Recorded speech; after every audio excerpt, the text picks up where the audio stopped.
Before we get started, make sure you subscribe to our channel. If you're on YouTube, click the alert notification button, and if you like the video, please click like and share. Welcome to the 7 Secrets to Getting a Graduate Job. As I mentioned, we are here with Chris and Nadina from Graduate Coach, and they are going to be sharing the secrets for us today. So the first thing that we wanted to ask you guys is, what do you think the secret to getting a graduate job is? I know when I left uni, my thoughts were very different to what they are now. I was under the impression that applying for everything was going to be the way forward. You know, that one-click apply, I must get something, I'll definitely get a bite back. Definitely not the case. And I'll leave that to Chris to explain a bit more about. But yeah, if you have any suggestions at all, please pop them in the chat bar here. So I'm going to message saying hi all now, and that pop up. Yeah, let us know what your thoughts are. Let us know, what do you think is the secret to getting a graduate job? Confidence, that's a good one. Yeah, definitely. Chris, what are your thoughts? It's certainly, of course, you should be confident. Of course. I think I wouldn't use, you know what, I'd use another word. Yeah. I would use the word knowledgeable, not confident. Knowledgeable about every single aspect of the job. Yeah. About what skills and competencies they're looking for, how that organization sits in its particular marketplace, be it private or public sector. Well done, Mohammed. You're absolutely right. You must do tons and tons and tons of research on the company or organization that you're applying to.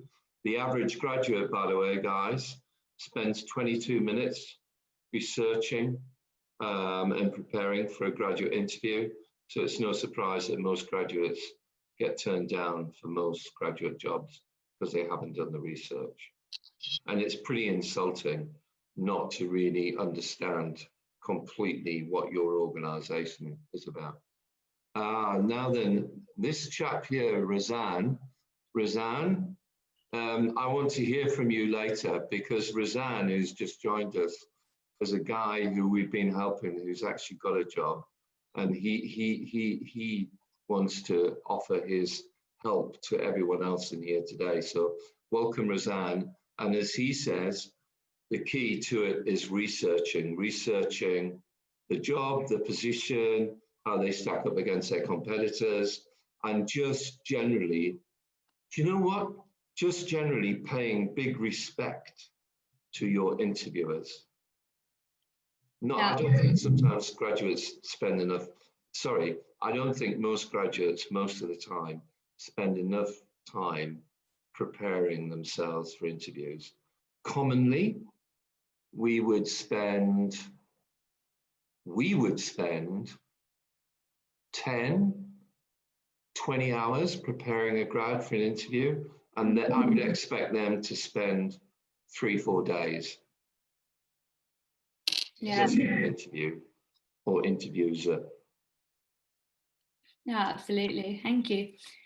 So I'll do a really quick cap of who our Give a Grad a Go and a little bit about what we do before we move on to what the 7 secrets actually are.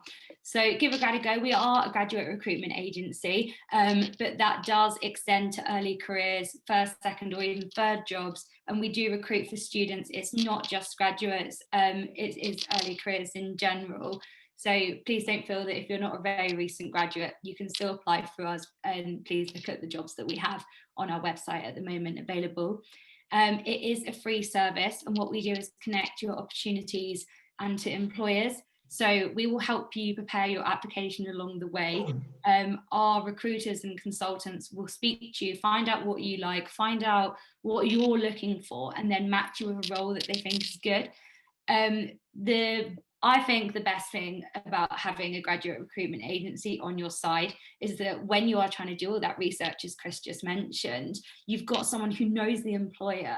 They know exactly what the employer wants. And that's why they're so good to help you, because if you're against someone who's got that insider knowledge, you're gonna really struggle. unless you've done, as we mentioned before, a hell of a lot of research, you still might not find out exactly what they're looking for. So definitely get in touch, and I think it would be very beneficial. And the other thing that is very beneficial is speaking companies like Graduate Coach, and I'll pass over to Chris to do a little bit of an introduction about what you guys do.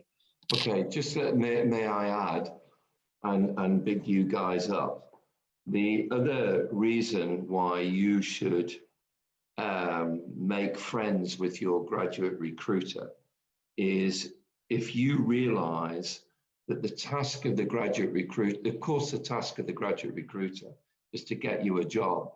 So therefore, it is in their interest that they give you as much help as possible. And again, I mean, we know graduate recruiters, and sometimes, and you know, when we're dealing with graduates and they say, oh, I've had my recruiter on the phone, but I haven't got time to get back to them and everything.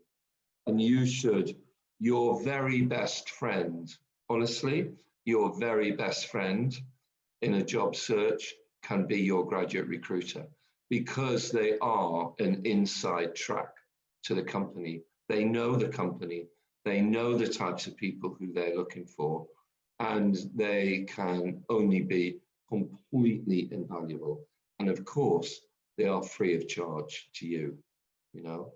Now, what do? Well, we started Graduate Coach 10 years ago. We're now the leading graduate coaching company. I would say that 95% of graduates don't even realize that they need help. But I think at a time when there's 1 million graduates searching in any given month for about 30,000 jobs, we offer an essential service. And if you think about it, there are now, I mean, even in a good year, 48% of all graduates never land a graduate job. At the moment, the numbers aren't as good as that even. I say to everybody, for everybody who aspires to become good at anything, be it football, dancing, swimming, getting a job, you need a coach. Interestingly, we obviously deal a lot with parents as well, and certainly parents who have usually got some management role. Everybody in a management role, middle and senior, now gets some form of coaching. But often, very, very often, graduates have to go through this realization. They go to uni and they think the uni is going to help them get a job, and actually they're probably not. They're going to help you get a degree, but they're not going to help you get a job. Now, the thing is, it is hard to get a graduate job. So as much help as you can get, you should take advantage of that. I mean, we read a great quote from Bill Gates the other day that said, everybody needs a coach, be they scientist, artist, writer, and in fact, the reason why we use it is because he said, or graduate. Now, so what we do, we offer digital internships.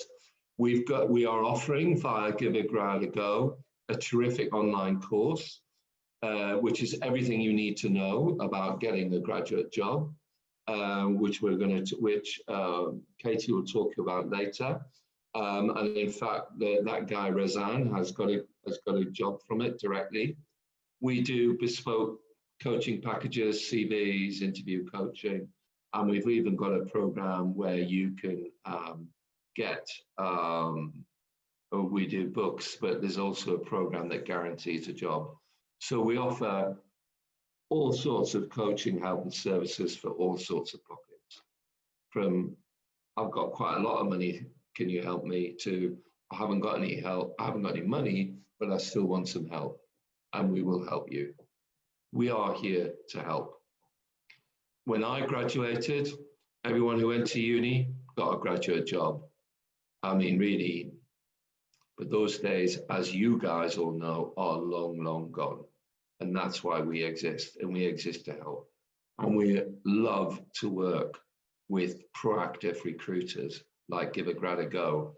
The guy who started who started Give a Grad a Go, by the way, started in business carry, started in the same week as we did 10 years ago. So anyway, and what we're going to talk to you about today, we're going to tell you tales from the front line and what we think are the 7 keys, the 7 key insights that you need to know about to get a graduate job. That's the function. So we're passing that knowledge on to you, but then we're just going to open the floor and we want as many questions as possible, please. Absolutely. So yeah, Chris Davies is the head coach and founder of Graduate Coach. As he mentioned, he did start around the same time as Give a Grad a Go did, and our founder, Carrie Curtis. So Chris is joined by Elizabeth, who is a digital marketing PR assistant, who's going to be speaking to us a bit today as well about her experience too. For those that don't know me already, my name is Katie Clough and I do the webinars at Give a Grad a Go. So thank you very much to everyone for attending our first webinar of 2021. It's brilliant to have you all here.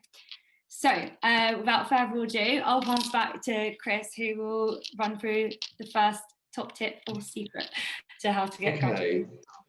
First mistake most graduates or final year students make most of the time is they just kind of fire hose or machine gun applications for jobs.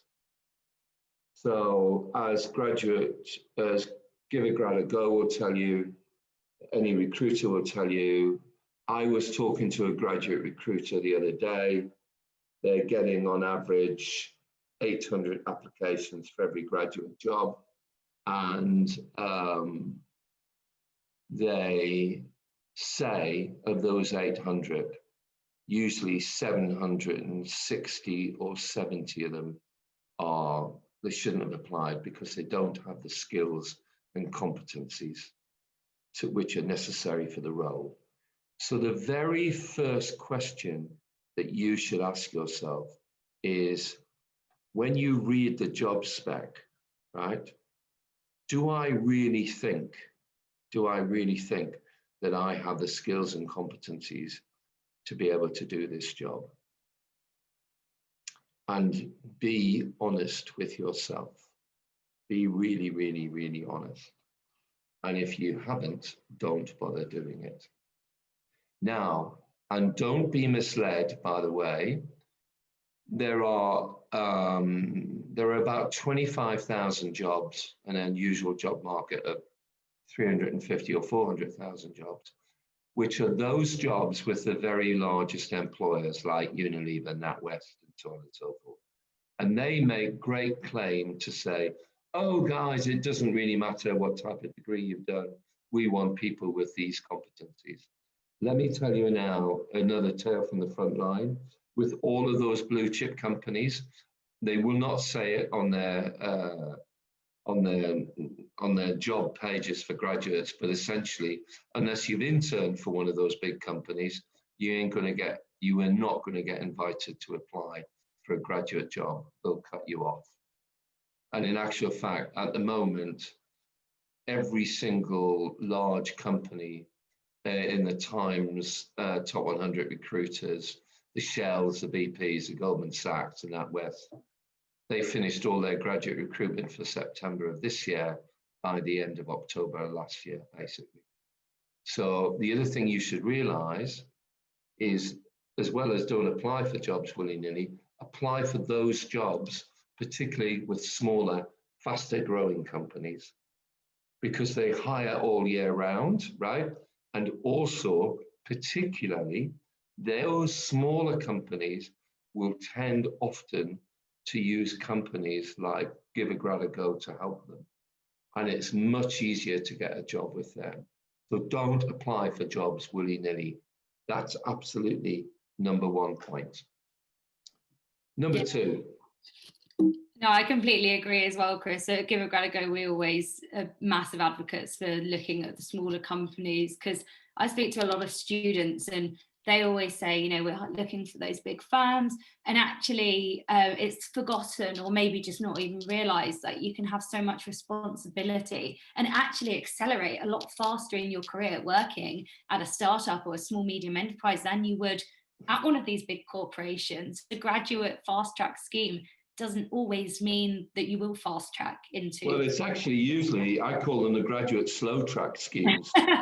Because you spend 48 months, you spend 2 years or 3 years wandering around department to department.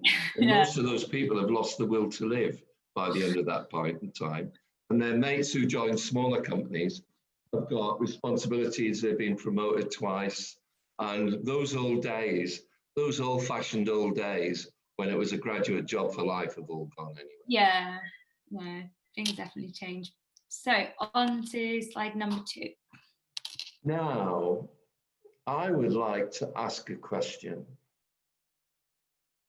I want always to see in a CV that the person in the CV has evidenced that they have the key employability skills that employers look for, right? There are, in fact, 9 of those skills, right? And 9 of those skills appear, they're on the screen there, but they appear in one form or another in virtually every graduate job ad. And yet, I've coached over 5,000 grads. I've never found a graduate yet who can name more than 3 or 4 of them. So here's one quick takeout from today. Just understand what the key employability skills are, because every graduate recruiter seeks graduates who have and can evidence those skills, both on paper, in their CVs, their LinkedIn profile, and then when they're invited to interviews. And their business awareness, their communication literacy, need to show some evidence of entrepreneurism, got to be fluent in IT, got to be numerate, got to have done some problem solving, got to have demonstrated some kind of resilience in your time at uni or beforehand, and you can manage yourself, and that you're good in teams. Those are the key 9 skills. But most grads, most of their CVs, when I see them first, are all about the degrees that they've done. And we say after your personal statement, put in your key employability skills. I'm just going to ask, Beth does all of our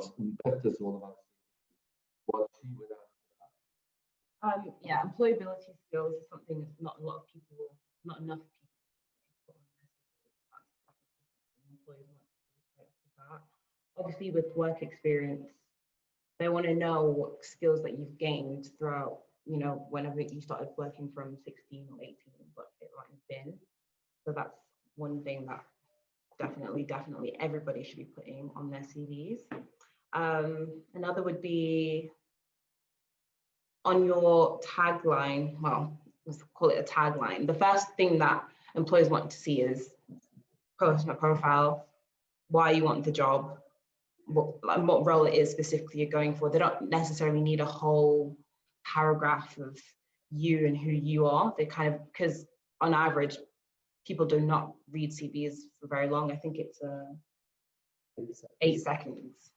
So you have 8 seconds to catch someone's attention just like that. So immediately they just want to know what job role you want to go for and why you want it. Now, and there's lots out there about employability skills, but all you guys watching today, you're lucky because it's a specific module in the course that we're going to give you as well. And so really read up about it. And you've got to be able to evidence it. You're not just got to claim it. You've got to say, oh my God, I really learned resilience, then this, I learned self-management, this, and so on and so forth. One last thing, by the way, which everybody gets confused about, and the CBI, the Confederation of British Industry, when they put this document together, I don't think, paid enough attention to, right? It is not just being directly employed by an employer in either a paid job or an unpaid job, where you can demonstrate all of those skills. You can have run university teams. You could have done some volunteering. You could have been the guys who, from York Uni, the guy who wanted to be an accountant, who, when I was trying to say, well, what can you, where you can demonstrate resilience? He said, oh yeah, well, what about the time when we were stuck because we'd run out of money in the bottom of Spain and the three of us had to get back to Britain and we didn't have any money and we'd run out of our mobile phone thing and our parents couldn't do it and all the rest of it. He then told me this tale of how the three of them got themselves together and hitched back all the way through Spain and France and all the rest of it and got themselves back to England. Great, great, great story. The ability to pick yourself up, dust yourself down and sort it out. So employability skills are not just from direct job employment. So volunteer at uni. Don't be the person who only does the lectures. Just make sure that you use university as an opportunity to also acquire those skills. That's point 2. Yeah, absolutely agree. So now back to our points, right? Again, right? If I had £1 for every graduate who said, I only want to work for a big company, my mum and dad have said I've got to work for them and blah, blah, blah, blah, blah. You do not have to do that, right? Here it is. Your first job doesn't have to be your ideal job. Your first employer doesn't have to be your best employer. But what you must seek to do in the time when you leave university at first is to swap within 12 or 18 months your academically inclined CV with no real job experience into, well, I worked at XYZ, I did this, I did that, I did the other, and I'm pretty experienced now. And I really now begin to know what I'm on about. Because the sweet spot for a graduate is, and what the guys at Give a Grad a Go will tell you is, oh my God, they find it so much easier to get a job for a grad who's got a year or 2 years work experience under their belt. So don't go applying for Shell or BP or Goldman Sachs first, but say you fancy working for an investment bank, well, go for a smaller one. Start there. You can always have the idea that you want to get there eventually, because the last thing I want to say on this is you guys going for jobs today are going to be working for at least 50 years. There is no such thing as retiring at 65 going to exist for you guys, right? Now, so what you've got to realize is you're involved in a marathon. And what that marathon is all about is just continually acquiring new skills to keep you up to date. You can acquire, and as Katie so eloquently said, you're going to learn much more in a smaller company anyway, certainly in the beginning. And then you can, if you want that big company on your CV at some point, then apply to them after 2 years. Why not? You can do it. But I always say, get employed, get learning, get earning. That's the thing to do.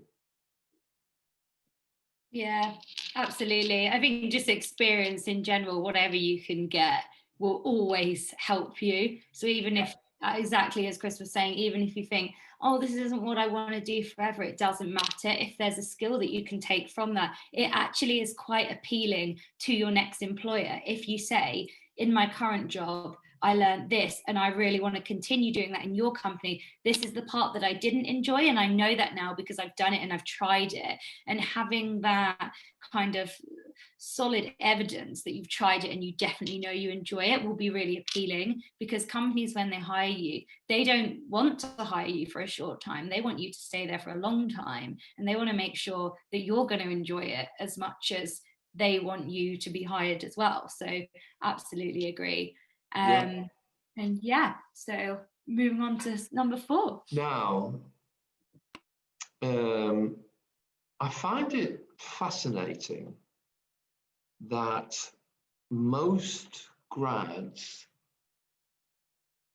I'd love to hear from everybody here who's listening today.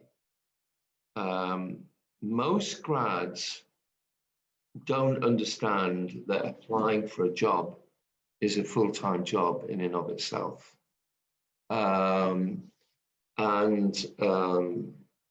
As Katie's just said, I mean, how many applications a day are you sending off? It's got to be at least 4 or 5, but they must be relevant to your experience and skills. Do not just blanket email, apply for 40 or 50 jobs thinking it's a good job if you do not have the skills and competencies for that role. And here's just something I've thought of. Remember I said earlier, make your recruiter your best friend, right? I have often said to grads, and I always say, make the recruiter your best friend. A good recruiter, when they see your CV, if it's not quite right, they will tell you. And if they say to you, if they don't say anything, don't be shy, say, hey, listen, this is my CV and everything. Do you think it's right for this type of job? And they're all human beings. They want you to do well. In my experience, every recruiter will say, yeah, it's quite good, mate. It's quite good. But actually, you know what? I think you could sharpen that up, that area, A, B, C. And that's free, fantastic help. But you've definitely got to be doing at least 4 or 5, what I call good applications. And something I'm going to say in this point, by the way, if you have done, yeah, I know, I'm going to talk to you about that, Gemma, in a minute, right? If though, after say 3 or 4 weeks, max, if you are not getting anything back from those applications that you have done, guys, you have a serious problem with your CV. If you're getting nothing back, right, then it's your CV which is the problem. And it's a CV that needs to be sorted. It's just not working. It's just not working. And you need to get your CV sorted. And it's an early warning system, you know, because most people now, and by the way, for CV, you should also read LinkedIn profile now, right? If you're not getting anything back from LinkedIn as well, right, then you've got a problem and your CV's not cutting it. And you've got to get your CV sorted. Otherwise, you'll just go on time and time again and say, oh, well, somebody better had a better CV. Yeah, well, fine. But, you know, you've now done 30 or 40 applications and you're getting nowhere. And it's because there is a serious issue with your CV. And the serious issue is always one of 2 things. It's academically heavy, but it's got nothing about employability skills, number 1. And 2, when I read them, I go, well, why on earth were you sending that job up for that? Because you probably do not have the skills. So understand that it's a full-time job. No, definitely. Right, moving swiftly on. I'd just like to point out as well to anyone that is hoping to get some advice on their CV, you can get in contact with either Chris, Elizabeth or I. We've got plenty of resources, I know, on the Give a Grad a Go website, and I'm sure that the online course that we're about to give you access to will be filled with that as well. So if you are thinking, I don't think my CV is the way I want it to be, we are here to help you with that, and we do have the advice and the content that could just make the difference between you getting those applications back and interest. Yeah, well said, Katie. I mean, there's a specific module on how to create a great CV, and it definitely always works. It's absolutely bomb-proof. It's absolutely bomb-proof. Now, here's another one, though. Become digitally fluent. Slav, just say a bit more in there? Oh, hang on a minute. Yeah. Does he mean don't apply for jobs that are not within your field of interest? Right. Slav, the answer to your question is apply only for those jobs where you can definitely demonstrate on your CV in the beginning that you have the skills and competencies which are being asked for in the role. And again, in the CV section, you'll see there's another bit called how to do skills audits and then transform them into CVs. So not necessarily what you're interested in, but anyway, if you don't have the interest in it, you're going to get blown up at the interview. I mean, don't go for a job in retailing unless you've got retail experience. Do not be that grad. I helped this graduate get a job. His dad is a group HR director of a nationally famous retailer. So the guy tells me about a girl who's on a final interview with the group chief executive. It's for a buying role. So she goes in and she's been interviewed actually at the flagship store somewhere in London. I'll say no more. She sits down and she has a cup of coffee with a guy and everything. And the CEO says, oh, you know, nice of you to come here, blah, blah, blah, blah, going for this buying job. It was going to be in homewares. What do you think about our homeware department? Oh, well, I haven't had a chance to look. And actually, I don't really know much about homewares, but it seems to be a good idea. And I think I should do it. Now, somehow she'd got through the loop. Do you know what? The chief executive stood up and he said, do you know what? I similarly haven't got the time to interview you. Maybe you come back next year, but this time you've looked at the homewares department and compared our homewares department towards our other competitors who are also sitting along on Oxford Street. Terrible. Anyway, now digitally fluent. I know you're open mouth there, Katie, weren't you? That people could be saying, oh, you can't believe the rocket that the HR director got from the chief executive, which had so many expletives in it that the guy had to run away from the guy's office. He says, why do you waste my time? Now then. Glad I wasn't them. Indeed. Digital technology, right? We, with everybody, we coach if they're, we've got digital internships and everything now. I believe that every graduate needs to become and assume and give the clear impression to interviewers that they are what's called digitally fluent. Certainly in our latest reading of stuff on Indeed and Google for jobs, 85% of graduate entry-level jobs are now mentioning some aspect of digital in there, right? Somewhere, right? But even those jobs which were not digitally, so there's digital jobs, and there's quite a lot of them, but lots of jobs. Every large and medium-sized company is undergoing digital transformation. And here's a recent story. So there's a guy we've coached, he's going for a job in shipbroking. He's always wanted to become a shipbroker. Anyway, he can't get a job as a shipbroker. So he joins us last year and we equip him, we coach him. And actually we discovered he's really good at digital and he's really good at writing, because he's actually, in one of his summers, he's worked for the Sun online news desk and he's really good at it. Anyway, comes to the end of lockdown 1 and the shipbroker, which is the largest shipbroker in the UK, comes on to him and said, hey mate, are you still interested in a job with us? And he said, oh yes. Goes into the interviews, has 2 interviews, final interview, team of 4, including the chief executive of the shipbroker, Britain's largest. If you knew shipbroking, you'd know it's the last of the old style jobs, right? It's fuddy-duddy, it's who you know, and so on and so forth. And question 2 from the chief executive is, oh, okay, I tell you what, Razan says he's got a meeting.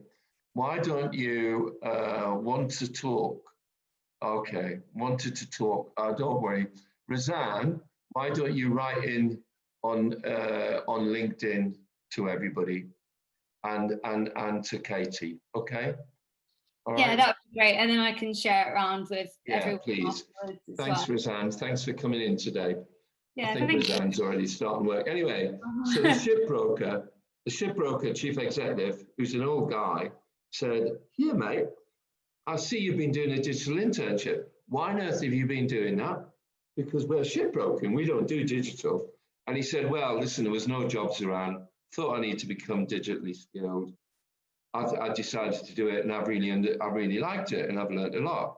So then the guy says, "Okay, well, hey," I am going to call him his real name, Archie. He still couldn't work out with it. So he says to Archie, "Hey, Archie, what do you think about our website?" Now, their website at that point, last September, was seriously rubbish, seriously naff. So Archie had done an SEO audit on the site. And Archie was a good lad, goes, "All right, I'm going in a penny for a pound. I'm going to tell this guy what I think of his website nicely." But he says, "Actually, I've been looking across it. I think there's a number of issues with it which aren't quite right. These are 1, 2, 3, 4, 5, 6, 7. He talks in English, plain English, to this guy, right? Who probably doesn't even do his own email, right? So the guy just looks straight back at him and says, "Actually, Archie, do us a favor, leave the room for a minute." And Archie has to leave the room and sits in a room outside the meeting room, sits in a corridor, and Archie thinks he's blown it. He's absolutely blown it. After 4 minutes, the chief executive sticks his head round the door, gets Archie back in the room, sits Archie down, and Archie's thinking, "I'm going to be chucked out now." The guy says to him, right, "Archie, we're going to hire you. I don't want to look at anybody else, right? And I'll tell you why we're going to hire you, because you are the only guy who's got any digital knowledge, more so than anyone in this room. And you are the first person who has told me in English why our website's not very good.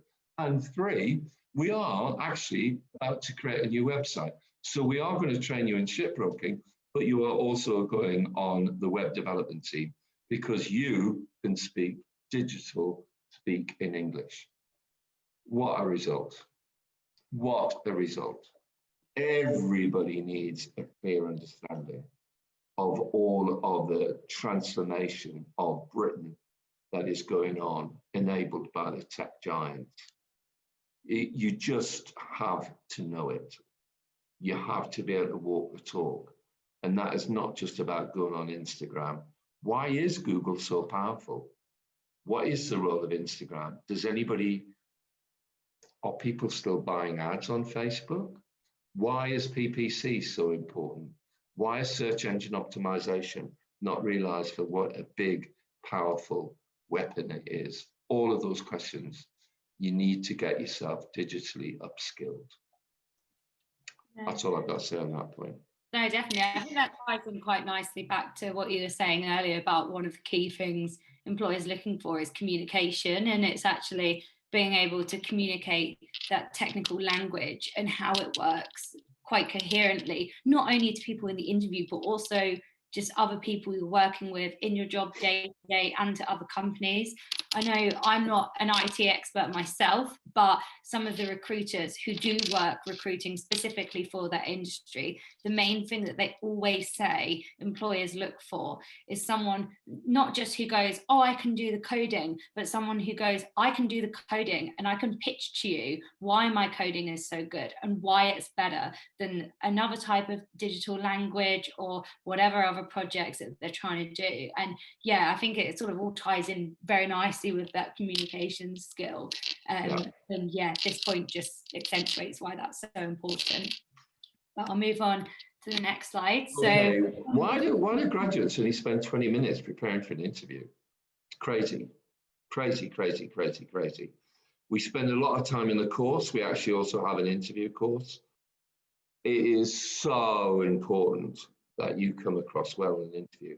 Now, you do not necessarily have to be the extrovert. It is not always the extroverted person who gets hired. There are 3 sets of parts to any interview. You're always going to be asked a series of competency questions. When have you done this? Can you tell us about this? And that's the first part of all interviews. So you have to understand your competencies and you must be able to articulate them. The second thing is, my God, please tell me that you spent some time studying the company. Why you think this company is a good company, right? So the first part, as Farhana has said, is they're looking to demonstrate, can you do the job? Can you do the job? The next part is all those things about understanding the company and its competitors. You're demonstrating, do you want the job?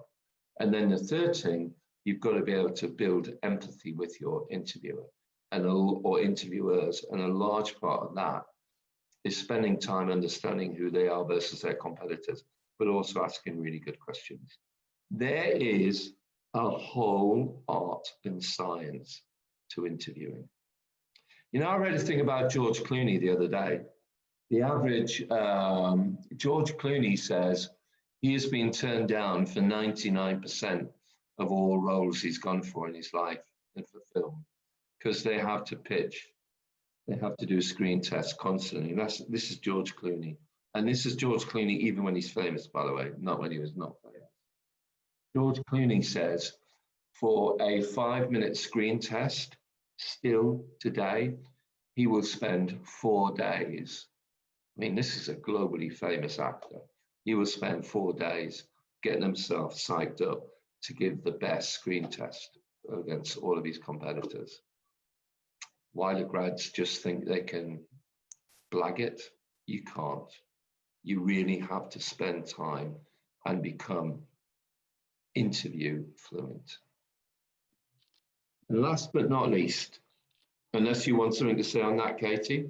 The only thing I was going to add to that is absolutely researching the company, but also something that I've definitely learned from seeing everyone being interviewed at Give a Grad a Go. Research the company, but also research the role specifically. Try and speak to someone else who's done that role and find out what they're doing day to day. Because something that I didn't realize it was that with the kind of roles I was looking for specifically, sort of marketing exec, I'm now communications and partnerships, but quite a lot of them actually is the same role or very similar on a day-to-day basis. And looking into what that will include day to day and trying to find things that you might have done that match to that can show as well, and that can add to why you're good for the company if you've got a good understanding of what you'll be doing for them. So yeah, that's the only thing I would add to that one for you. No, it's good. Right, and last but not least, sorry. A quick question here beforehand. So if you were hiring for a role, what would you look for in an employer? Which does lead us very nicely into the last slide. I'll just type out the question before we leave.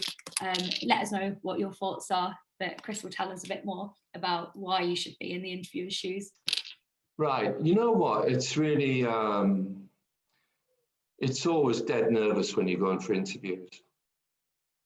And of course, most of the time you are self-absorbed about the need to come across well at that interview. But what I find fascinating is I would be looking to try always and put myself in the interviewer's shoes, right? The people who are interviewing, it's a big role that they have, and you must understand where they're coming from. And I mean, once you start thinking like an employer and putting yourself in your shoes, in their shoes, you will be able to frame what you say to them and how you say it much better, because you won't become so self-obsessive. Whenever I'm coaching, I always ask the grad, listen, mate, why don't you think of yourself as the interviewer now? What is it that you would look for in this job? What type of person do you want to see, right? What do you want to see What if they got, what if they, talking about yourself in the third person now, what do they want to see in a young grad? The other thing you should remember, right? All interviewers are human, and every single interviewer was you once. And most of them will be really nice to you. There's always somebody who wants to be the big I am and just ask you tough questions. And I think that's a very old-fashioned way of doing it. But I think like the interviewer.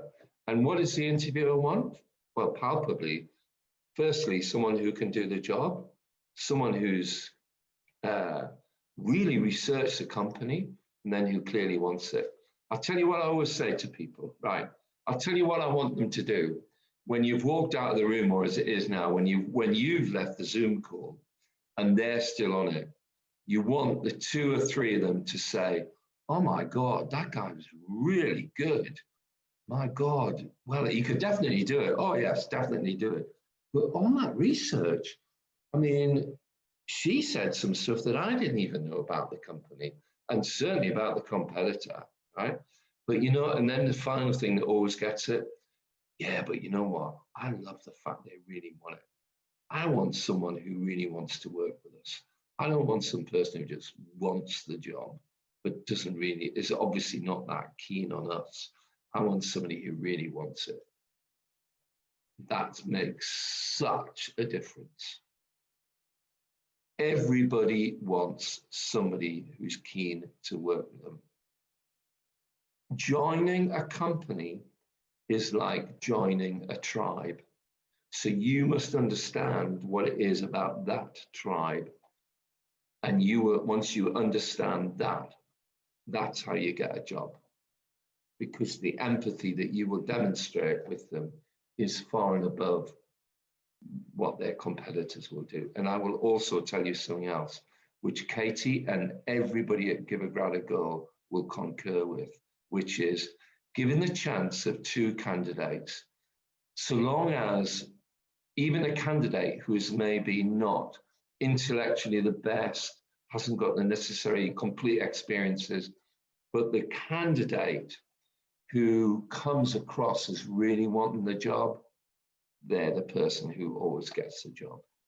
Is that right, Katie? Yeah, I think as well, one thing that I learned from my interview that I thought when I said it, I immediately thought, oh my God, I've not got it. And they said that was actually something really good. If you don't know the answer, don't try and make it up. Admit that you don't have the experience, but say, however, I am really willing to learn that. For example, in the past, I've done X, Y, and Z to, prove that you're keen to learn, show examples of why you're keen to learn. But if you don't know what something is, that's fine, because exactly as Chris said, if you've got that drive to learn and you've got those basic skills of hardworking, communication, whatever else that you have that makes you special for the role, you can mold that and you can learn skills and learn, especially technical, digital skills, that kind of thing. It's very easy to teach someone that if you're willing to learn it. So don't be afraid to admit that, but say that you're keen. Yeah, let me add to that, Katie, which I learned as a young 23-year-old in advertising. I'm at some potential client meeting and the client asks our boss, my God, it was a tough question. I thought, oh my God, I'm glad I'm not answering that question. Anyway, our boss looked around the room at all of us lot and said, well, I can't answer that question. Can any of us answer that question? We all said, no, we can't answer that question. Client was a guy from Clark Shoes, a guy called Neville Gillibrand. Remember it to this day. John Wood, my boss, did the most immaculate answer of all time, and I've used it about 9,000 times ever since, and I coach it to every grad. John Wood said, listen, Neville, I tell you what, that's a great question, and I've never, ever been asked it before. I tell you what, mate, I can't answer that today, right now, and I don't want to give you some average answer. It's a great question. It needs a great answer. I'll tell you what we'll do. When we're back at the agency this afternoon, I'm going to get together with the managing director and the creative director, and either by 5 o'clock tonight or by 9 o'clock tomorrow morning, we will give you the agency answer. How do you feel about that, Neville? And Neville went, oh, that's okay, John, no problem. Hey, thank you so much. Thank you so much. big respect. And of course, we did answer it, and so on and so forth. So when you get that situation, and you're going to get that situation in an interview, you don't know the answer, do this, right? Do what Katie says. And here's another strategy. What you do is you go, hey, great question, never been asked it. I tell you what, just give me a time to think. This is what I used to do.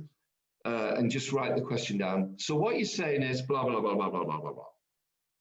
And then you just look them straight back in the eye and you say, do you know what? Right now, I cannot give you an answer. Now, I might well give you a decent answer by the end of the interview. But if I haven't, I'll email you the answer later on today or at the last thing tomorrow morning. And then you put a smile on your face and go humble and say, maybe you could give me a question I could answer. Yeah, definitely.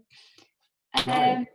So to open ourselves to the floor. Oh yeah, go on, say this. Go on. Really quickly, so before we start taking questions, and I think we've got a couple, there's one from Megan that I don't think we covered earlier, and then another one about startups. So as promised, we do have the free online course. Please see the QR code below. We will be emailing around the link after the webinar, so keep your eyes on that. If you don't receive it, or you just want to look for more information, feel free to drop me an email. That will be on the next few slides. Chris, I don't know if you wanted to say, or Elizabeth, say any more a little bit about the course. I know a lot of people here. No, it's great. 3,500, 4,000 grads have taken it. It's everything you need to know to get a graduate job in extraordinary amount of detail, 10 modules, all free to everybody. That's brilliant, thank you. So yeah, please scan that QR code now, and if you haven't, don't worry, it will be emailed to you afterwards. So moving on to the questions. So I'll start from before. Megan, I don't think we answered this one in too much detail. So you said nobody gets a job without rejections. How do you keep a strong confidence in the face of rejections and getting no response? Realize that if George Clooney gets rejections, you're going to get rejections. But the more strategic question to answer, to ask yourself, it's a really, really good question. Right, you know, I said earlier, you've done 20 applications, 30 applications, 40 applications, you're not getting the job. Similarly, you've done 5 or 6 interviews and you've got through the final stages, and you ain't getting those jobs. You don't know how to interview and you need specialist help. We've got an online course every day of the week, every day of the working week, and sometimes weekends. I'm doing interview coaching, and you need to become interview fluent, and there's no way around it. So if you're being turned down, ask yourself this question: do I understand why I'm being turned down? You probably don't. Oh, by the way, the employers will never usually tell you because there's so many HR rules around. So they'll give you some answers, but they're usually anodyne. They're not really the answers that you would see. Little companies sometimes say it, but even they're scared to tell you the real reasons. So you have got to get specialist help. There is no way around that. Do not go and do 20 interviews and then feel suicidal that you haven't got it. Once you've done 5 or 6 and you're not getting it, you've got a problem and you need help. Yeah, it's very tough. So obviously we are here to give you as much help as we possibly can. So I'll keep this up whilst we answer the next question in the background, and then the next slide after that we'll go back to our competition, just in case anyone here didn't get the chance to enter it earlier. So the next question we've got is, where are the small medium enterprises or startup jobs advertised? So I'll start this one if that's all right, Chris. So at Grad Go, quite a lot of our companies are advertised there. Most recruiters you will find won't tell you the name of the company until you've applied for the job. And this is another reason really why we say, you know, you don't have to apply for those big companies. And you might not realize that you're applying for a small medium enterprise or a startup because they are still the same job. They might be described in the same way, they might have the same name. But if you are looking to join a startup specifically, then we do have a special page on our website. If you type in startups in the Give a Grad a Go search bar, you'll find a list of job vacancies that we have at the moment. The other thing to bear in mind with the small medium enterprises is that that term actually means up to 200 people in a company. So I would always have thought before that a startup or small medium enterprise, it might be 10 people, maybe just 5 people or even less working together. These companies can actually be pretty big, and you do have quite a lot of job solidarity working for them. So there really are so many perks of applying for those. And yeah, if you can't find it, please do get in touch, email me. My email address is here, k.clough@giveagradago.com, and I can send you all the links to that. So I hope that answers your question. Yeah, I've got another one. Google natural search is phenomenal now for job searching. So what you can do for any type of job that you want, say you want digital analyst jobs, right? So what you do, you just put digital analyst jobs London, graduate digital analyst jobs London, and Google will come up first in the search bar, and Google is aggregating jobs from everywhere now, including Give a Grad a Go on there. So you can just Google natural search and you can find companies large and small. I'm just applying, Poppy has written a really good question. I hope everyone can see it. She's saying, I'm about to finish, I've got a dissertation, I've got this, that and the other. Should I be doing 4 or 5 applications a day? And I'm saying, don't apply now, get that 2-1 and then start looking. That's what I do. Yeah. Because Poppy, all the jobs at the big companies went a long time ago. You're not far off. It's really, particularly, you've got, oh, by the way, shouldn't say this, but I'm saying it anyway. You've got to get that 2-1 these days. Otherwise, so many employers won't look at you. Get that 2-1 and then start looking afterwards. And also, by the way, Poppy and others, and as Katie will tell you, come May, June, there's a lot more employers are offering jobs then anyway. So don't worry, don't look now. Just keep studying, get that dissertation done, forget going for jobs. Yeah, absolutely. Because you don't want to tire yourself out mentally or emotionally by applying for all these jobs. And if you're doing too many and you're stressed with your uni work at the same time, then they might not be as good quality as they would be otherwise afterwards. So definitely prioritize what you think is best. Take your time. And if you are feeling quite stressed about it and thinking, I can't do all this at once, just take time, look back and see it in front of you and work out what you want to do first. But yeah, I will echo what Chris said, especially with these small medium enterprises. It isn't just October to Christmas that you need to be applying for them. They are hiring completely randomly. Sometimes people leave, sometimes they just are doing better, especially with lockdown. Things are changing, but I would like to say to everyone as well, please don't feel too disheartened with everything that is going on. Our CEO actually said to us, it's great to see that this time around employers are still hiring, because now they've realized that it is possible to work from home. And I know a few people, friends of mine and recent graduates, who have got roles and been onboarded virtually, and it does work, and companies are realizing that. So it's great that now, although there is obviously still this recession and all this horrible stuff going on, you can still get a job. And yeah, Chris and I and everyone else here on this webinar are here to support you with that. Yeah. Slav, let me just answer your question. In a final interview, what sort of things can you do to stand out from your competitors, from the other candidates? Ensure you've done more homework and you appear and actually are more empathetic. You have to stand out, you have to have done more work. It's as simple as that. Preparation, as I say, which I learned in advertising. Preparation makes for pitch perfection. It is impossible to do too much work for an interview, particularly a final one. You've got to really give it everything you've got. Now, and then William, great question. How much time should I spend on each application if I'm adapting my CV and cover letter for each one? Well, I'm going to let Beth answer this one. Right. To be honest, I don't think you should be adapting your CV to every single application that you're doing. You should have one CV that you can, like one universal CV that you can use, and then make minor tweaks and adjustments if needed to the job spec for whatever role you're applying for.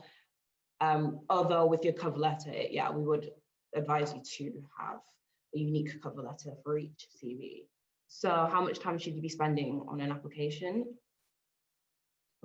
The thing that we now do, because everybody flaming well wants a cover letter. Do you know what I now do? And it's in the course, and actually if somebody wants some more info on cover letters, do you know what I say? Because everybody gets freaked out about cover letters. What you should just do is create a cover letter template, right? Don't spend 4 days writing War and Peace or thinking you're writing a Shakespearean play. You just say, they say, Ray, your job that you've seen advertised. You just say, oh, I notice you're asking for 10 skills or competencies for this role. They are these, and you put them down. And after each one, you say, I did this here, I did this here, I did this here, I did this here. And just like a little paragraph about them, and then whiz it off. Don't spend 4 days writing a cover letter. And also with your CV, make sure it's no longer than 1 page, which is a thing that a lot of people tend to overwrite on, or have pages and pages from their first job when they were 15. And although, you know, employers are happy to see that you've had a long employment history, if you really want to do that, you'd better off putting it on your LinkedIn rather than your CV. So make sure your CV is no longer than 1 page, and make sure your cover letter is no more than 1 page. If your if the job spec has maybe a word count, obviously stick to the word count. If not, a few paragraphs at most. But again, they don't really need to be reading a lot, because you need to catch their attention in a very short amount of time. And you have to make sure that your CV is applying to the ATS, which Chris will talk about. Just let me ask a question of everybody. Who knows about ATS systems, applicant tracking systems? Anybody know what an applicant tracking system software is on a CV? Nobody knows. Every large company, the CV does not get looked at by a human being. It is looked at by a piece of software. And what you do, you must look up when this interview is finished. Yes, correct, Osman. Osman, it's checked electronically. And what they do, an ATS tracking software sits there, and it gives out, it's algorithm driven, and it says, does it have the necessary keywords? Osman, you've got it right in one. I'm just going to say now, so we're running a little bit over on time. I reckon, are we happy to go on until 6:15 and just answer a couple more questions? Because we've got some that have come up in the Q&A box as well. So I might answer a couple of those, and then we'll move on to Sonia's point, and then see if we've got time for any more. Is that okay with everyone? Yeah. Cool.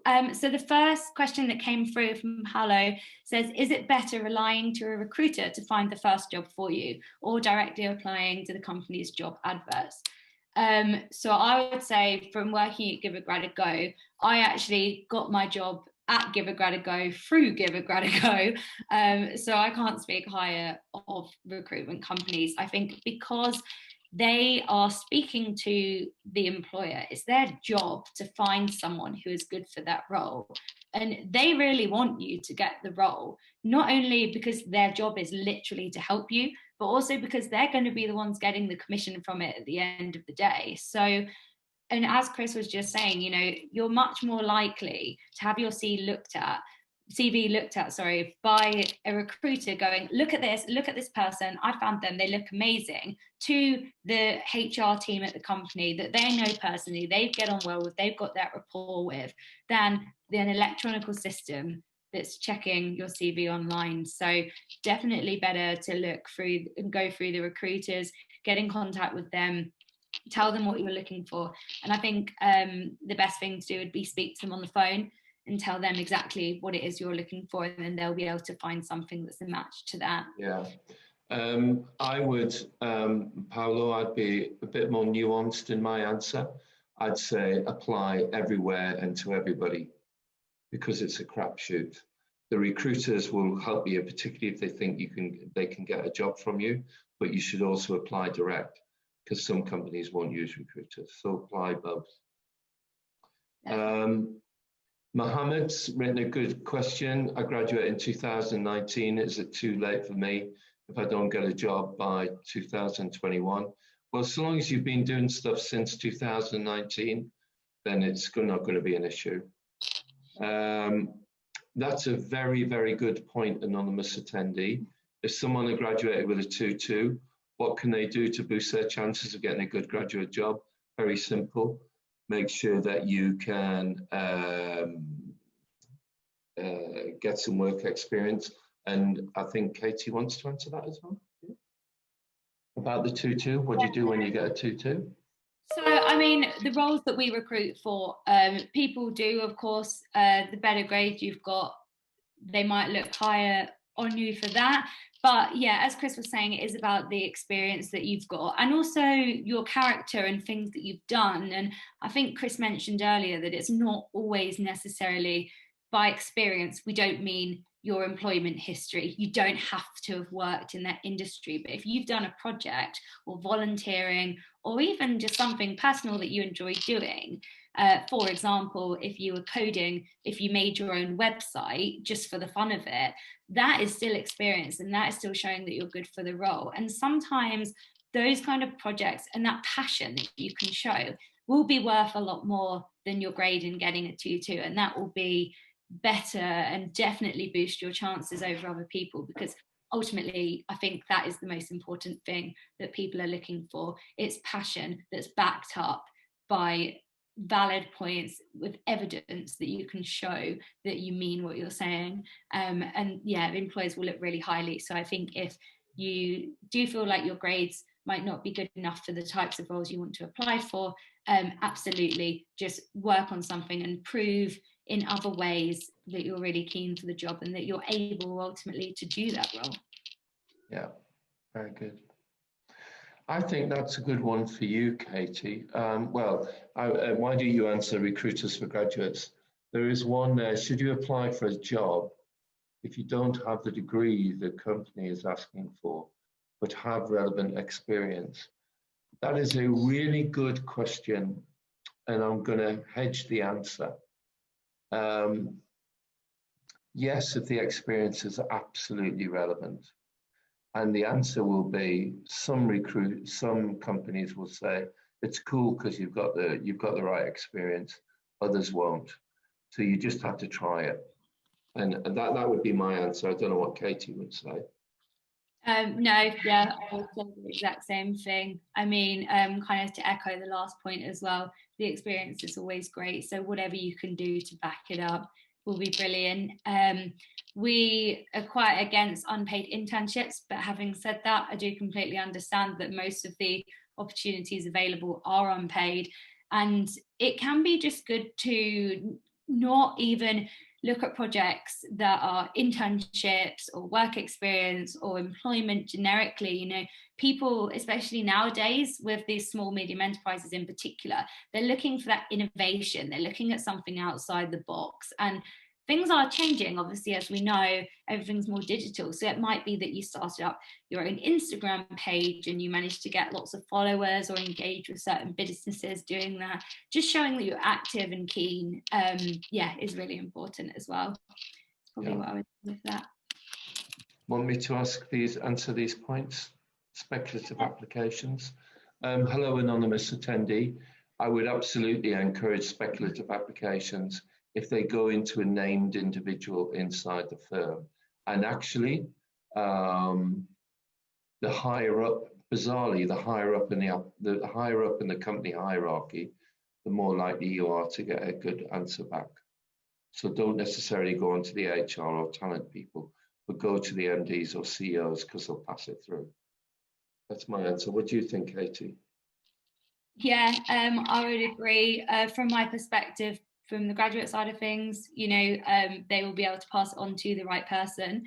But another note that's a bit more broad is that we always say before any interview, try and look up whoever will be interviewing you, be it the MD, CEO or the HR recruitment team, because you might just find, and I actually found this when I started Give a Grad a Go, that maybe the person interviewing you went to the same university or has the same interest in something completely random. You might both be skydiving fanatics and things like that you wouldn't otherwise know. But those kind of things, even though they're not important, they will help build that rapport, and people will remember you more, I think, if you've got some common ground to talk about. Because at the end of the day, when you're working with someone, you want to be able to get on with them as well. So that is something. It's not the most important thing, but it's still really great to bring across in an interview.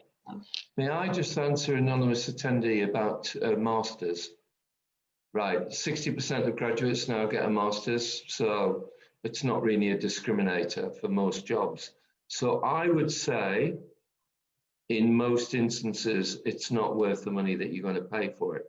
Having said that, I would hedge my answers with this. If the master's that you are doing is going to directly add to your very relevant job skills, say you've done something IT, or even not even near IT as a first degree, and you can do a master's in data security, cyber security, data analytics, that is really going to help you with a job. That is really good. And they are the hot, in other words, in the hot employment sectors at the moment, which is digital and fintech and medical tech. Those masters is definitely worth doing. If you've done a first degree in English or history, and then you decide to do a master's because the uni says you're going to be much more employable, honestly, don't believe it, because you've just wasted your money. Sorry, guys. Sounds good. So someone else kind of following on from that question, Sonia said that she's studying a master's, but she's realised it's not something she's passionate about and she wants to apply for jobs. Will employers look at it negatively if she was to be honest and wanted to drop out before September? I think that is a very, very, very, very good question. And here is, I want to answer this, and then why don't you give your view? In my opinion, I would just be absolutely honest and just say, listen, I've been doing it, but honestly, I really can't see the point in it. And I actually don't think it's going to help me get a job. So I've decided to push it to one side because I want to get learning and I want to get earning. So I'm applying for jobs now. That is what I would say. Yeah. And you know what? The recruiter, the interviewer will respect your honesty. Yeah, no, I'd be inclined to agree. I think another way, if you're not sure how to sort of phrase that in an interview, I appreciate it's quite a tricky thing to say. I would always say to draw on the positives of it. So say how much you've learned from what you've already done in the master's course. Say why you enjoyed it, and say why doing that has made you realise how keen you are and how passionate you are to actually start your career. And then maybe talk about what it is in a career that inspires you more than your master's does. And I think, yeah, as Chris said, they will appreciate your honesty, but they'll also appreciate your drive, that you know what you want. And it shows that you're quite decisive in a way. to make that decision is a big move. So Well said. That's a great answer. Better than the one I gave. not at all. No, I know, it's just we see masters people, graduates all the time, and particularly if they've been to Imperial and they've spent 35 grand on one, and that's just for the course, never mind the cost of living to be in, you know, to stay around in the days when you used to go to halls of residence instead of just doing 35 grand for some Zoom calls. But don't get, you've got to realize that every university incentivizes every department and every lecturer to get as many people to buy a master's. It has nothing to do with your ability to differentiate yourself, because the actual answer to last year was 55% of all UK graduates did a master's. So it's no longer a discriminator. Sorry. Yeah, no, I think that's great. And I think, yeah, do what you feel is best. And if you're ready to go into the world of work, then I don't think employers will look badly upon you as long as you phrase it in the most positive way. Oh, and congratulations that you got the scholarships. That's good that you won't be losing out too much on the money. I think still definitely worth still saying in the interview that, you know, you got that scholarship. That's still something to be proud of, even if you don't feel that it's in your right interest to continue it. Yeah, well done, Sonia. Yeah. I'm glad somebody got back something from a uni. Yeah.